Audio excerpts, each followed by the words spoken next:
Yeah, okay, so I'm back again. I've carried forward some of the previous ideas from Lockdown 1 and sort of refined it and sought to sort of resolve a kind of an idea within a series of works. I'm going to give you a quick whip around here. I'm going to show you sort of a development of ideas. You can see here where I was visited by a little, I guess it was a moth. You know, he drags one color into the next. What I look for is why is it breaking down here? Like, what's going on here? So can I essentially predict this behavior or rule it out or encourage it in some cases? You see how this breaks into these lines here while this one doesn't? Let it go to the excess, or like sort of conserve the power here. Don't push it too far. Then that led me to, it would have started somewhere like this. Now this is chaotic insofar as when you look at the details, like look how this collapsed up here. The material determined the design, quote unquote, or the composition. So it breaks down in certain points, like there's a crack here and here. And that's fine. I mean, I wanted to see the life of the material come through in this one. Very luscious, very thick kind of applications here, and led to this one. It's of the same ilk, it's of the same idea, but it's just a little bit more measured, a little bit more precise in that regard. I started to look at giving a little bit of movement, a little human movement to the lines here. This was the first one that I felt, okay, I like where this is going. So carried this one forward into this idea.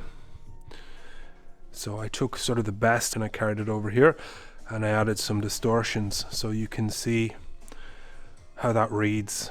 Obviously I love all of them, but you know, for different reasons. So just defining the boundaries of a kind of a language here, from the, you know, from the loosest, from the most chaotic here to perhaps the most measured over here. Taking that, I moved into, you see that? You see how it catches the light?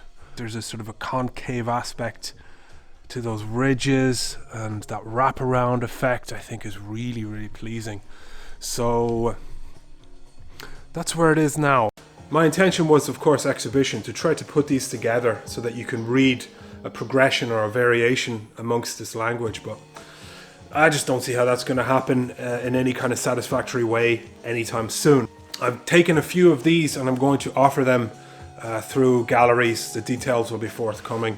I found the break from sort of posting and from regularly updating was quite useful. I was able to sort of dig a lot deeper and to really concentrate and follow a thread. And it's good to vary your workflow, but I found that works for me. I got these marketing people telling me that I should be posting every day and engaging my audience, and it just becomes this marketing and branding thing. To everybody who has supported me to date, I wanted to remember the names. Andrew, of course, Jamie, I have...